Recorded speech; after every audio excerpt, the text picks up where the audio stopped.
Hello, good evening, everyone. I hope all of you are doing well. Welcome to the News Today edition of 3rd of July, wherein we try and make all the important news of the day in the most simple format for you guys to understand and make well use of all the important news which are important for this examination. So in this today's News to edition, we are going to cover the following main news. First, the World Health Organization has released a report on social connection. Iran has suspended its cooperation with International Atomic Energy Association. The government has launched a sea flood website. There has been a critical minerals initiative by Quad Group. RBI has released a tool named Financial Fraud Risk Indicator. And there has been a proposal to curb inequality, which has been talked in the UN conference by Spain and Brazil. We are also going to see the quick updates of the day, where again we are discussing standing deposit facility and marginal standing facility, Operation Medmax, Parak, Nutritional Intake in India report, Forest Advisory Committee, Green Climate Fund, Transition Bonds, Male Mahadeshwara Hills Wildlife Sanctuary, and we are going to cover place in news, that is Ghana. So let's start with the first news of the day. One question I would like to ask you. How many of you have felt lonely even if you are surrounded by people or you are in many of the online platforms? This is what the World Health Organization has recently pointed that loneliness is a public health issue. The World Health Organization Commission on Social Connection has recently released a report which has been naming as From Loneliness to Social Connection.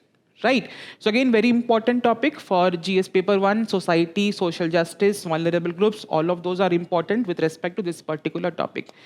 Now it is very important to understand what do we understand by social connection and disconnection. Social connection basically means having friends, families, people, where again you can talk, you can share your emotions, your maybe your hang out with people. So all of these, again, who are your social connectors? Your classmates, your peer groups, your co-workers, your neighbors. Now, what is social disconnection? So this is where this report has been highlighting that again, social disconnection is when someone is feeling alone, someone is feeling left out and has no one to talk to. And this social disconnection is visibly manifested in two forms. One is what we call as loneliness. What is loneliness? Wherein you have groups, but you feel that the amount of groups what I have is less, and that is where you feel lonely. What is social isolation?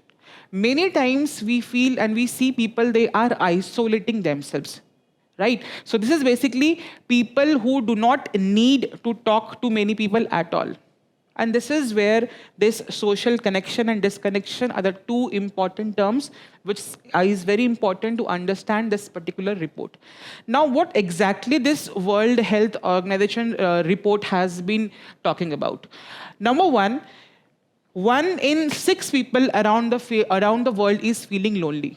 Very important. That again, 1 in 6 people around the world is feeling lonely, right? Then, even when what we have seen, today's world, because we are seeing that again in today what we have mobile phones, people are connected in social media platforms, but still people are lonely, right? And this report has highlighted the age group as well, which are most vulnerable to the idea of loneliness, which is the age group between 13 to 29, right? So they are the ones who are most lonely, which has been categorized in this particular report.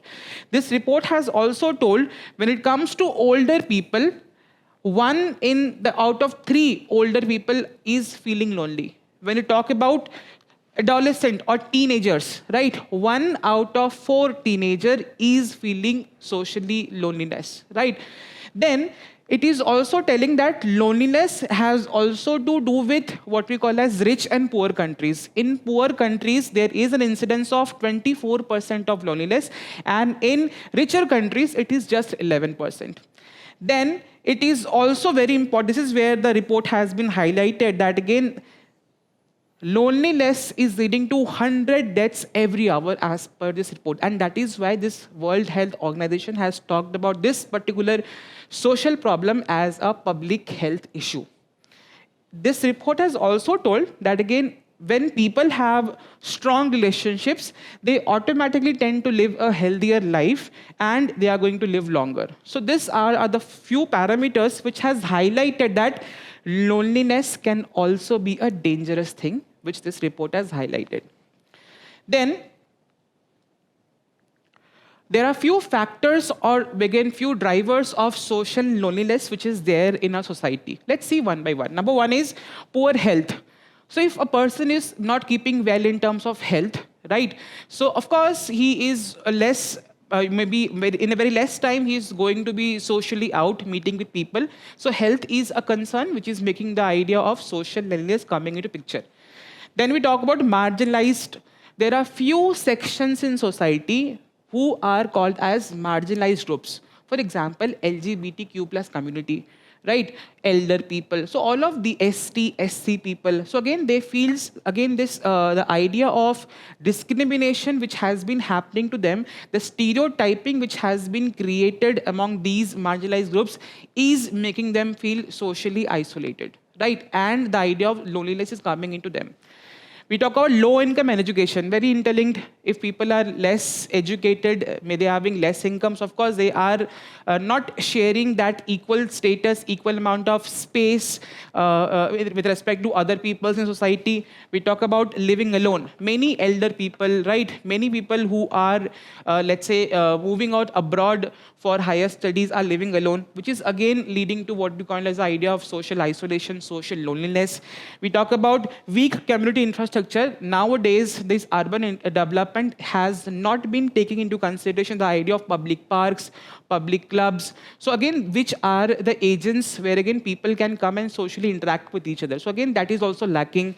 We talk about life transition. Many times people maybe go through a lot of big changes in their life in terms of migrating to a new place.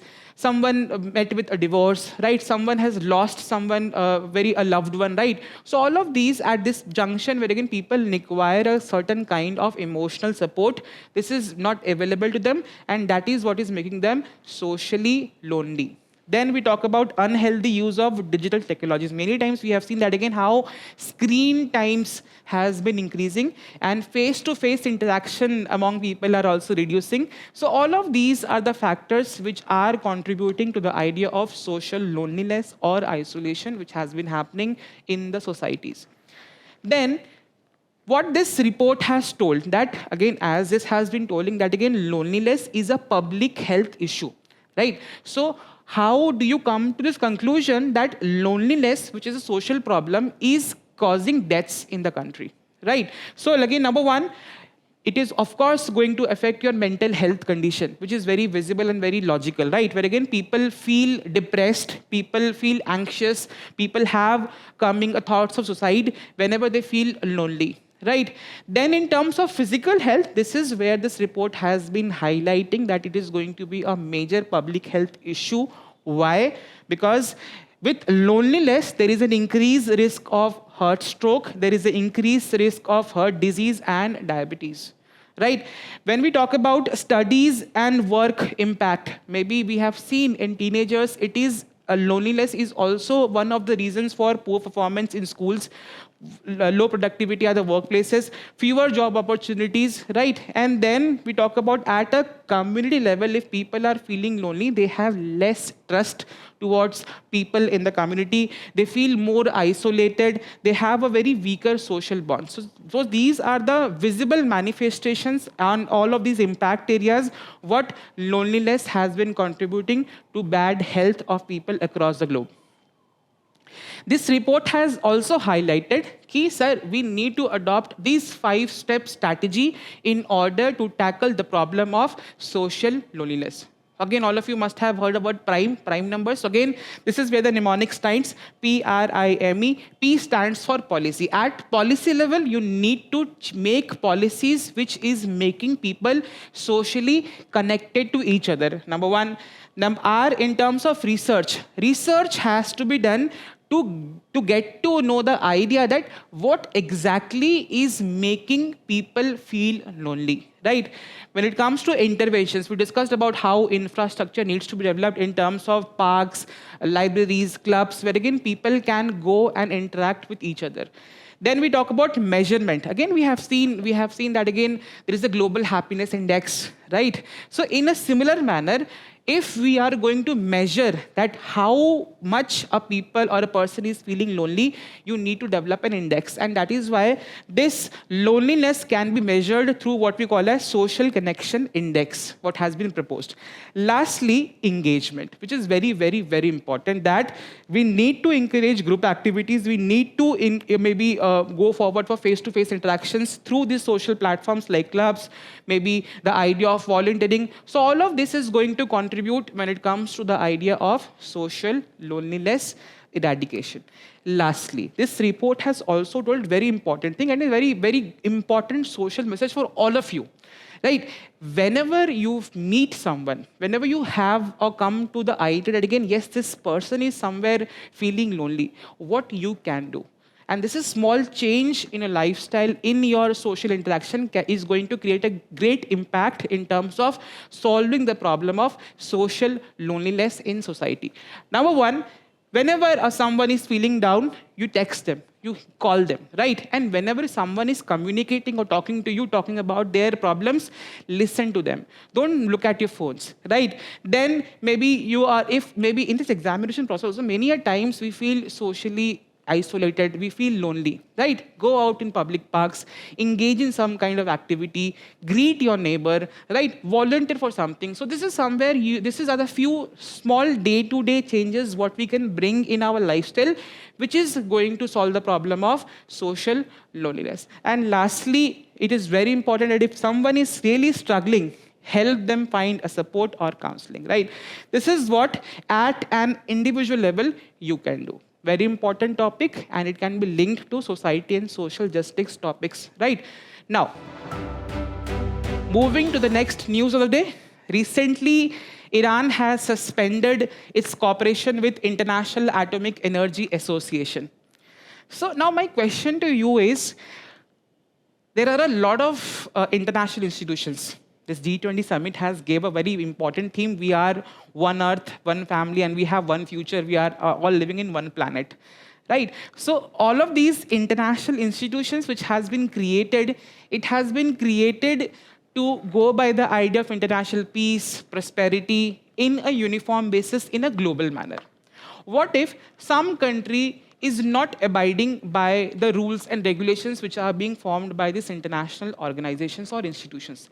That's exactly what has been happening with respect to Iran versus this International Atomic Energy Association. Right. So let's see, because Iran has recently told that it is not going to abide by the provisions which are coming under the International Atomic Energy Association by passing a law. We need to understand what exactly has happened and what exactly are these few terms. What is exactly International Atomic Energy Association?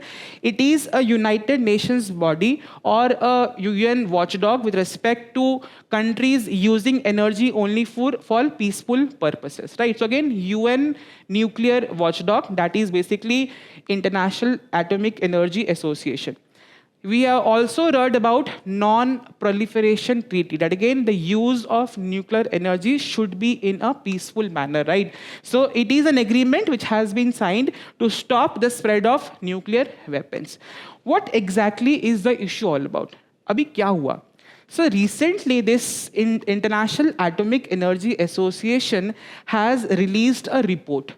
It has released a report that Iran has violated this non-proliferation treaty.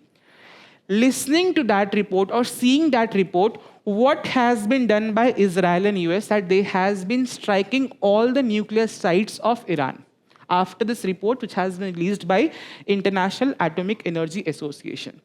Right, and responding to that airstrikes which has been happening to Iran nuclear site by Israel and US, the Iran has told that again we are not going to follow the rules and regulations which has been formed by this International Atomic Energy Association. This is the whole crisp of the news. Now, very important fact, ki sir, we have all of these international institutions has been created for the purpose of what we call as global security, global peace. So if some country is not abiding by it, what is the whole purpose of it? Right? So that is where this particular news is also highlighting very important fact that how these global institutions' stature has been on a declining trend. Let's see exactly how. Right? So maybe in terms of what are the problems and what exactly it means. The problem number one with these institutions is these institutions have a very weak authority. Right? Example, because many countries are not following these international rules anymore. It is not just Iran, which is the example which I have discussed right now. Example is US has maybe quitted the Paris climate deal. UN did not did any effort when it comes to the Russia-Ukraine war. So all of these are examples that how these international institutions have a very weak authority. When we talk about their credibility, right? So many people think that again, all of these international institutions are very much biased towards the powerful countries, right? And are controlled by these powerful countries also. Then in terms of the effectiveness, many times the rules and regulations are not exactly effectively implemented, and these rules and regulations which are being formed by these international organizations, they cannot be punished and it cannot be enforced in a proper manner. Lastly, there is an unfair power structures which is hanging around across all of these international organizations. Let's take an example of United Nations Security Council. The United Nations Security Council is the 5 powerful countries can veto any decision, right? And they don't, and again, any decision they don't like, and also other countries have no say on this particular matter. So these are the few reasons which has been coming out when it comes to the global decline stature of these international institutions, right? So next, I would like to ask you this question, and again, please, in the comment section, I would like your opinion on all these 3 questions. That again, and you need to apply your ethical and diplomatic lenses while commenting on the issues. Number 1, do you think why would Iran cut off with what we call as International Atomic Energy Association? Number 2 question, was it right for Israel and the US to strike these nuclear sites? This is very important, right? If IAEA has released a report, on what basis was these air strikes done by Israel and the US? And lastly, what would happen to countries or in the coming future when these rules are broken, but there is no global punishment for not following these international organizations' mandate and provisions? Please comment your opinion on this particular matter. The next news for the day. Recently, government has launched this Sea Flood website, which is basically a flood forecasting website.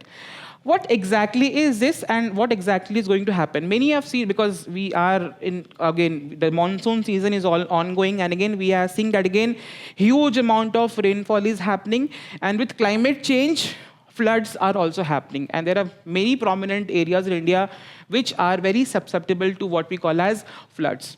Right, so this Sea Flood is basically a website which has been launched by the government, which is going to give a flood forecasting in this particular website.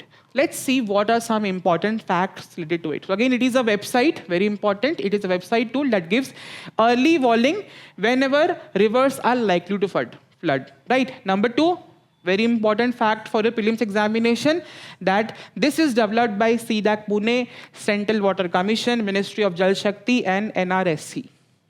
Then it is coming under the National Supercomputing Mission of India. Very important fact for your prelims examination. Then it is going to tell us that which areas are potentially going to be flooded in the coming future, right? And it is also going to get down to the villages where again there would be propagation of flood which is going to happen, right? It is going to show in the website the maps with flood areas and the water levels which is going to happen. And again, how much before it is going to warn us? The cutoff time is it is going to warn all the people in the website 2 days in advance with respect to the respective flood which is going to happen. So it is basically a flood forecasting website which has been launched by the government, because we have been seeing that again floods are very recurrent with the idea of climate change happening in the country. Next, how this website is going to work. So currently it is not designed to work for entire rivers in the country. Firstly, on a pilot basis, it is going to be working for Mahanadi, Godavari, and Tapi River, and later it will be included with all major rivers of India. Now, technically, how exactly it is functioning, how the exactly website has been doing the forecasting of flood which is going to happen. Number one, it is using supercomputers and flood models to stimulate how flood water will be spreading.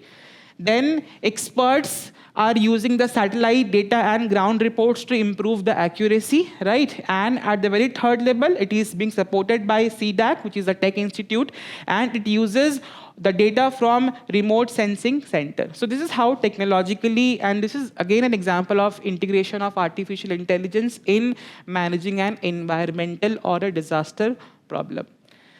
Why it is very important? Because this map of India shows that which regions of India are greatly affected and are the flood hazard zones of India.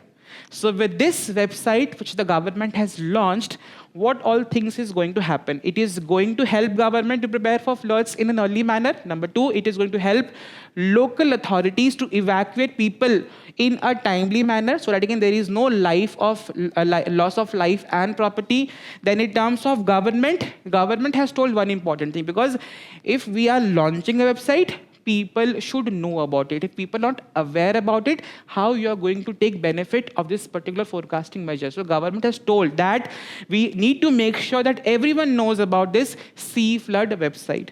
It will be linked with the national emergency system, and agencies which are working must keep improving using the real data and satellite images. So very, very important thing. You can use this in maybe the way forward of your answers whenever there's a question talking about flood in the geography paper or in the disaster management section of paper number 3. Moving to the next news of the day. So Quad, again, a lot of initiatives have been coming under the Quad initiative, right?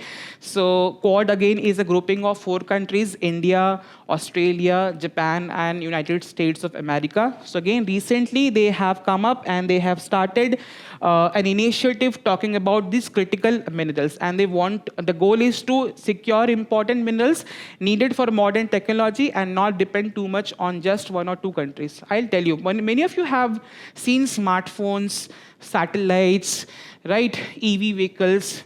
So all of these modern technologies which you are seeing, what kind of raw materials they are using. So these modern technologies are using critical minerals as raw materials. It is very important that, again, we have enough reserves of these critical minerals. That is why this initiative has been taken by Quad. What was the need? Before that, let's understand, what do you understand by critical minerals? Critical minerals are those minerals which are needed to run modern technologies. I have discussed the technologies, right? And why they're critical?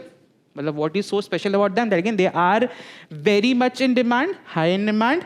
They are found in very limited countries, and they have no easy substitutes, right? So again, these are the reasons which make these minerals as of critical nature.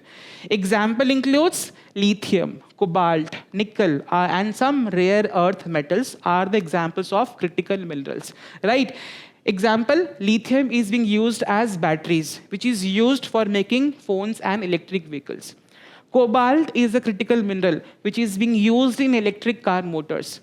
Rare earth metals are being used in missiles, in wind turbines, and in semiconductors. So this is somewhere showcasing that how for modern technologies, these critical minerals are very important. So why exactly now Quad has led this critical mineral initiative? We need to know a little bit background about it. So what exactly is the background? Because as I discussed, these critical minerals are called critical because they are found in a very limited regions of the world. And they have no substitute. So if they are found in only some specific regions of the world and they have no substitute, it is meaning that again, we are over dependent on some regions of the country, right? And which is leading to the problem of a risky nature associated with this idea of over dependence. Let's see how. Example, 70% of the world's cobalt comes from the Democratic Republic of Congo. And China is a country which controls most of the refining of cobalt, lithium, and nickel. And there is an evidence which has been showcasing that if, let's say, something goes wrong with respect to the country of Democratic Republic of Congo, for example, a conflict happened in that region, a ban is there in some region, what would happen? The whole world supply of these critical minerals will get stopped. So that is why over-dependency in certain areas is a risky nature as compared to maybe the idea of this new initiative which has been brought in by the Quad. Then in terms of national security, evidence is being shown that in 2024, China banned key minerals to United States, right? And this is showcasing what? That again, how these minerals can be used as a weapon. And lastly, we are not recycling enough because the batteries and old phones which has these valuable rare minerals are not being reused. So these are the few areas why this initiative is very important for the Quad countries. Then what exactly is Quad doing for this, right? So it has launched this initiative that is what we call as Critical Minerals Initiative. We are going to do what? We are going to diversify the global mineral supply, and we are not just going to rely on China and or Congo, right? And we are going to recover the minerals from this electronic waste like mobile phones and batteries, right? And we will make sure that again we reuse and we secure and there is a very resilient supply of this, what we call as critical minerals, right? Now, very briefly, as this is a very important topic for GS paper number 3, right? So let's see what initiatives does India has when it comes to this critical minerals and what exactly India is doing. Number one, we have what we call as Mines and Minerals Development and Regulation Amendment Act, right, which is enabling exploration and mining of critical minerals, number one. Number two, we have a National Critical Mineral Mission. Number three, we are having a National Mineral Policy of 2019. We have at international level, we have been collaborating and we have a lot of agreements. Number one is Minerals Security Partnership, where again India has joined with the US. It is a US-led initiative in 2023.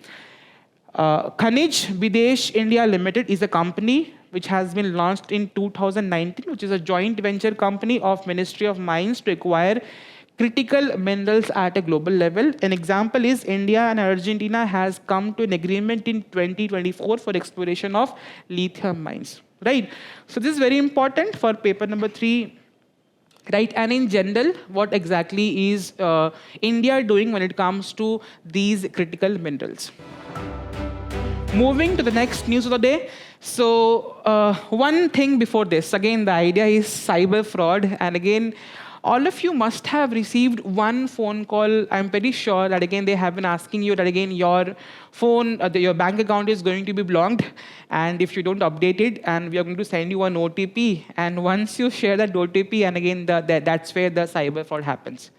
Now, what if I tell you that if bank have a kind of a mechanism where they can identify such numbers who call you, who are potential cyber fraud callers. So this is where RBI has come up with a new tool, right? So the Reserve Bank of India has told all the banks, including the small banks and the payments bank to start using this tool, what we call as financial fraud risk indicator, right? What exactly this tool? This tool is going to help the risky mobile numbers that might be used for financial scams or cyber crimes before anything bad happens, right? All of you must have seen the Netflix series Jamtara, where again how mobile numbers and exactly was being used to commit cyber frauds or financial frauds, right? So how exactly is this going to function, right? So basically FRI is basically a tool or a safety score is being given to the mobile numbers, right? All the mobile numbers will be given a safety score with respect to the financial risk, right? So it is telling the banks if a phone number is linked to any financial past fraud or not. And based on that, the mobile phone will be categorized at 3 levels, whether it is at a medium risk, very high risk, or a very high risk, right?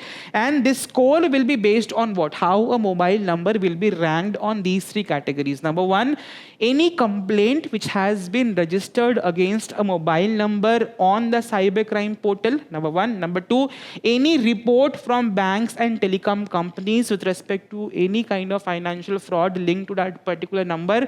And number 3, data will also be collected from platforms like Department of Telecommunications, Chakshu portal. So all of these, based on all these 3 parameters, the respective mobile phones will be given these 3 risk level categories. Again, very, very good initiative by the Reserve Bank of India when we talk about cyber frauds which has been happening in the country.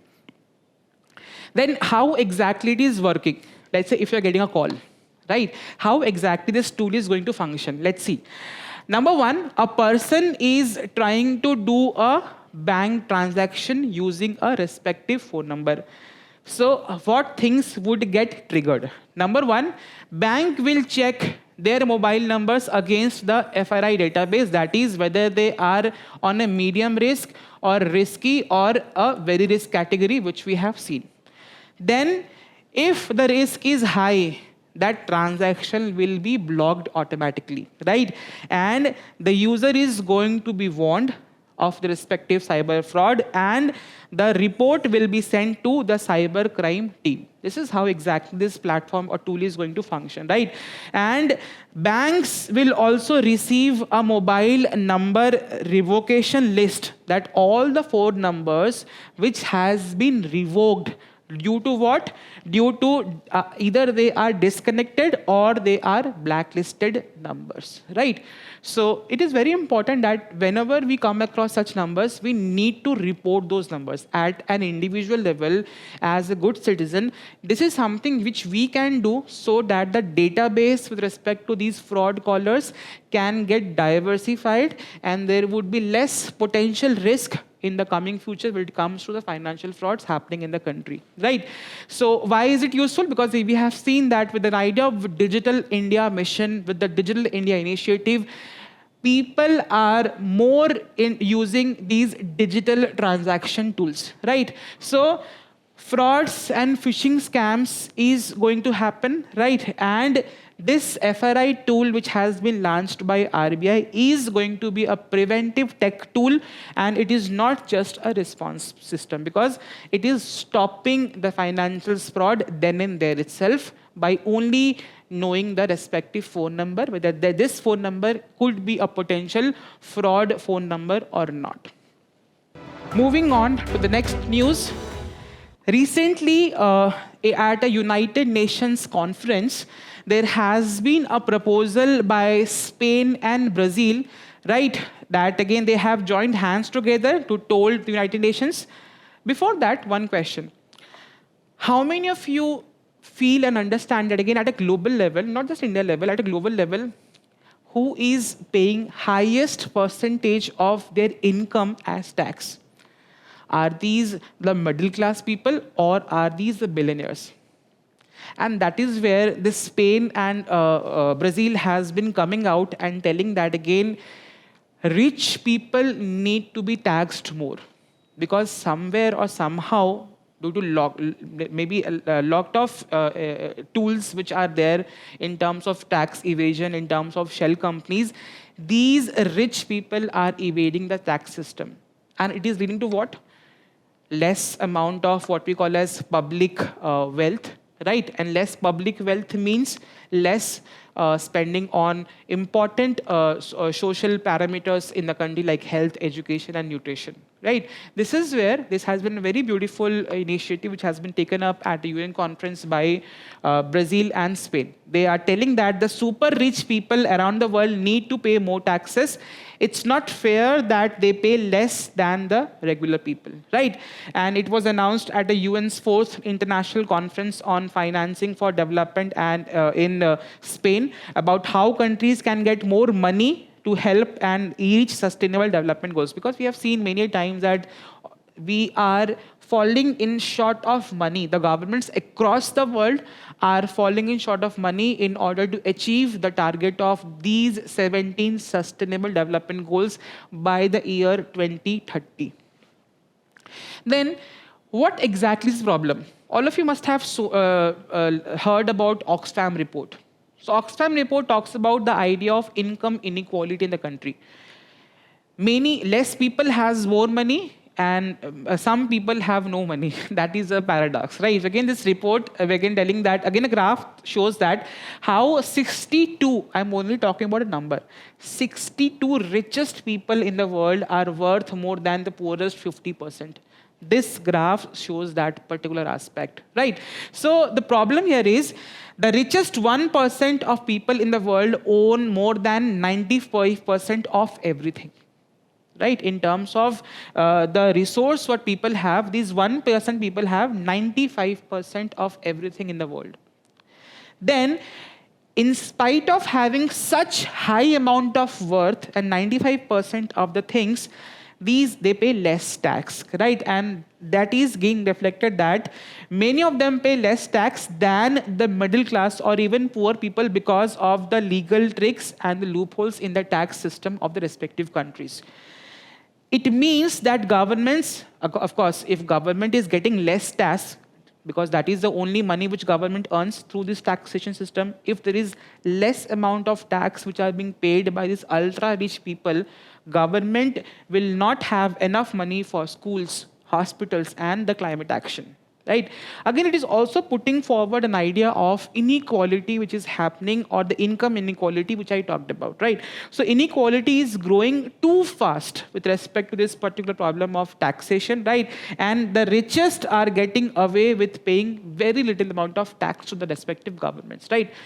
What exactly are the problems and the solution which has been proposed by Spain and Brazil in this conference? Number one, the problem is super rich hide their wealth, right? So what they're telling, for all the rich people in the country, let's create a global wealth registry, which is going to be a registry which will have information that how much amount of resources and wealth are there with these respective super rich people across the world. Right? A database which will have all the resources which these people are having. So that again, a very transparent way of taxation could be done to them. Tax evasions and avoidance, because we have seen that again the loopholes in the tax system, the legal measures are being used to evade the tax. So again, this is a problem. So what they are doing, that again, the sharing of tax information between the countries should happen. Because what we have seen, there are many tax haven countries where again people, maybe companies are using these tax haven countries to avoid tax paying, right? Then there are a lot of shell companies which are being forming maybe in the last couple of decades, right? So all of these are the problems. And again, with this sharing of tax information between countries, this could be avoided. Then the problem is of inequality is rising.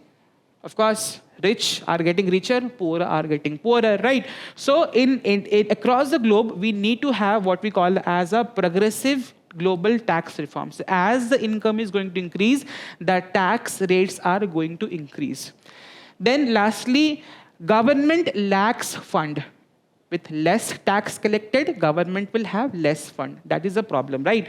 So with the solution, what they have proposed it, with a fair taxation system, there would be, the government will be getting more amount of money, and with this more amount of money, government is going to give better public services. So this is what this report has been highlighting. Now coming again, in this idea, what did Brazil say? Right? So Brazil has said this is not a crazy idea from the far left. It's a moderate plan to fix a very extreme problem. They say that we just want a system where the more you earn, the more you contribute in a fair manner. Again, talking about the idea of equality in terms of financial equality in society. So again, what is going to happen after this? In terms of the G20 countries, G20 countries has already agreed in 2024 that again, all the high net worth individuals are going to be taxed more. Then a 3-month plan is now being made for this particular issue in terms of this, right? And they will keep meeting and trying to bring more countries and global organizations with the idea of taxing the rich in a fair manner, right? Now coming to the topic of place in news. Today place in news is Ghana. So again, why? Because our Honorable Prime Minister has, in a very first state visit, has visited Ghana. In the last 30 years, there has been no visit by India. That is why it is a very important place which was in news. Please locate that place in your respective map, because we have seen that again UPSC has been asking questions. And with this on a daily basis, if you prepare at least one place like this, so with the span of time before examination, you're going to cover at least 400, 500 places before your examination in a systematic manner. So again, very important in terms of place in news coverage. So Ghana, try and locate in the map where exactly it is located. It is located in the West African part on Gulf of Guinea, right? It borders with which countries? Very important, right? Its former name was Gold Coast till the year 1957. Then the name changed to Ghana, right? In terms of geographical and resources which the country has, Lake Volta. Again, Lake Volta, which is very important because it is the world's largest man-made lake by surface area. Again, why bracket I have mentioned this? Because many times largest lake could be based on different parameters, right? So on the basis of surface area, this is the world's largest man-made lake, right? Then in terms of mount, which is the highest point, Mount Afadjato is the highest point in Ghana, right? Major export of this country includes gold and cocoa, right? And very important, the prime meridian passes through Ghana. So again, few important geographical and resource parameters which are important for this particular place. Now we're going to cover very quickly the quick updates for the day. The first update, standing deposit facility and marginal standing facility. So these are two terms. What exactly is standing deposit facility? Let's say by the end of the day, banks have some funds which they are not using. What banks can do? Banks go to RBI. They park the excess amount of fund what they have at the end of the day. RBI gives in return interest rate on the amount which these banks are parking with the RBI. And banks need not to give any collateral to park their excessive money under this particular standing deposit facility with the RBI. Right, so again, this is one of the manners where again, RBI is absorbing extra liquidity from the market, right? That is the idea of standing deposit facility. The opposite is what we call as marginal standing facility. What if banks does not have money and they go to the respective banks, and the respective other banks are also not lending to that bank? So again, what resort does a particular bank has? In that particular fashion, where again banks are facing financial crunch, they can approach RBI under this marginal standing facility. They are going to give some government securities. In return of those government securities, the RBI is going to give them the amount of money what they require. So these are the few basic two terms, right? SDF basically means bank parks extra money with RBI overnight basis. Again, no collateral is required. In terms of marginal standing facility, bank borrows emergency money from RBI with government securities. What is the news? The time with respect to this particular using of SDF and MSF has been changed. That is why it was news, because RBI has recently updated the timings to help banks manage the cash in a smooth and to ensure the idea of financial stability. exactly. The next news, Operation Med-Max. Again, when it comes to what we call as narcotics, India's main anti-drug agency is Narcotics Control Bureau. And recently it has carried on a very big mission, which is on the name of Med-Max. Because what we have seen at a global level, there was an international drug syndicate, or which we call as a secret gang, was being using online tricks to sell medicines in an illegal manner to people of the 4 continents. What do I mean by illegal medicines? Because there are some medicines which are banned by the countries, right? So in this operation, the goal of the Narcotics Control Bureau was to catch people who secretly sell these banned or controlled medicines across the world using internet. Because in the dark web, what we have seen, or maybe the use of cryptocurrencies, all of this through encrypted digital platforms, this drug syndicate was being run. But our Narcotics Control Bureau, under this operation Medmax, has maybe managed to break down this particular syndicate of network, which was doing an illegal sale of these banned drugs. The next news for the day, PARAK, that is Performance Assessment Review and Analysis of Knowledge for Holistic Development. This is a portal which is basically the India's education report card hub, wherein in this particular platform or a portal, there would be a data which is going to show the performance of students across the states, across the country in one exactly portal. And this can be accessed by anyone, right? This is where it is going to help the teachers, governments, and schools to understand how students are learning, right? And how exactly to help them learn better. Because this report is the tool is also going to help down where are which areas, which states, which nature of students require more amount of an effort when it comes to education, right? So this portal will set standards. It is going to create rules on how students should be assessed, on what parameters they should be assessed. In terms of surveys, it is going to help design the national achievement surveys. It is going to build skills among teachers and schools on better ways to assess the student performance. In terms of report making, it is going to develop holistic progress cards and not just marks, but a full development report, right? And it is going to be a school board equivalence, where again, it is going to help align different state board system in a fair manner, right?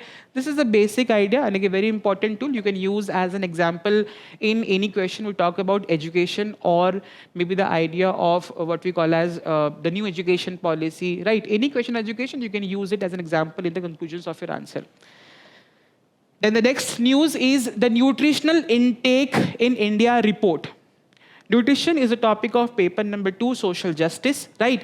It is because nowadays, with what we call as a modernization happening in societies, it is not just about the food what you take, it is about the nutritional food what you take, right? And a good nutritional food is very much important for an overall development of a healthy person. So this particular report has been highlighting the nutritional aspects when it comes to India. So this report has been released by National Statistical Office, right? And it is using the data of 2022-23 and 23 and 24. This report has highlighted, number one, when it comes to rural areas and urban areas, this is the calorie intake. If you look at the numbers, they are quite equal. And this report has highlighted again, when it comes to initially, which was earlier, there was a difference when it comes to the calorie intake of rural and urban people, but now it is somewhere similar to each other. That is a good thing. Then in terms of protein sources, because we have seen that in India, people are majorly relying on carbs and not on proteins, right? So when it comes to protein sources, cereals remain the key source. Right? Cereals are the key source of protein with respect to India. 14% of rural people and 12% of urban peoples are using cereals as a key source of protein. But this cereal consumption is declining. People are getting more aware about the different amount of protein sources, and people are there is a rising intake in terms of eggs, meat, fish, and milk, which is showing that people are getting much more aware about the different diversified sources of protein which they can incorporate in their respective diets. Then the report has also told that once the income of a family is increasing, automatically people are spending more amount of money in having good nutritious food, which this report has highlighted. Then, in terms of rich and poor nutritional gap, earlier it was seen that again, when it comes to rich and poor, the nutritional gap was very wide. But now this report has highlighted that the rich-poor nutritional gap has narrowed down. So this is somewhere telling that how India, through the policies and government interventions which has been done with respect to nutritional food requirement in the country, how it has achieved the purpose for what it has been created. And in any question which talk about the nutritional aspect of paper number 2, social justice, you can quote these aspects or these achievements in validating the respective points what you're writing down in your answers. The next news of the day is the Forest Advisory Committee, which has been recently set up, right? So the Forest Advisory Committee is basically a special expert group which has been set up under the Government Forest Conservation Act of 1980. Important, very important fact for your prelims examination, right? So basically what is happening, development is happening, and in that developmental process what we're doing, there is sometimes forest clearances are required, right? So this Forest Advisory Committee has been set up to expedite or fast forward, maybe because what we have seen, the forest clearances or environmental clearances with respect to these big infrastructure projects has been delaying, right? And this committee has been set up to fast track that clearance report when it comes to the use of forest for developmental infrastructural purposes. So again, it is going to give advice to government on whether a forest land can be used for things like roads, mining, dams, or factories, number one. It is going to suggest that India should make forest clearance process faster and smoother, specifically for big infrastructure industry projects. Why it is mattering? Because what we have seen when it comes to many big infrastructure projects, they have been stuck for months waiting for clearance, specifically forest clearance, right? And the new process will speed up the idea of development, but it is very important that we need to balance. Again, development needs to be balanced with the environmental protection. The next news for the day, there has been a release of what we call as Green Finance Fund, where again the amount has been improved in this particular aspect. Very important point for the prelims examination, because we have seen that again how report-based or fund-based questions are asked in examination. Again, this fund is being proposed, or it is the world's largest fund which is giving money to developing countries when it comes to the idea of to fight the idea of climate change, use of clean energy, and get ready for climate disasters like flood and droughts, right? When and why it was set up, very important. Again, prelims fact, it was started in the year 2010 and under the Conference of Party 16 in Cancun, which was the UN climate meeting. It is helping countries to achieve their Paris Agreement goals, like it is the idea of reducing the greenhouse gas emissions, right? And it is also being thinked as a global climate bank for poor nations, where again how they are releasing funds to these developing countries to fight the problem of climate change. Who is controlling? It is being run by the Green Climate Fund Board. It is guided by UNFCCC, and it is headquartered in Songdo, South Korea. It was in news because the amount of money has been $120 million has been approved under this Green Climate Fund recently. The next news for the day, there is what is a new term which has been come up that we call as transition bonds, which is somewhere linked to the idea of maybe climate change. Because what we have seen, they are a type of a green loan. But again, there is some small difference, that is a twist, because these green loans are not given to any kind of a project which is going by the idea of green or sustainable development. These green loans are being given to some kind of industries which are most polluting in nature, so that they can adopt green technology or some sustainable development methods in order to reduce their emissions. That is a basic idea with respect to this transition. That is a word what we call as transition.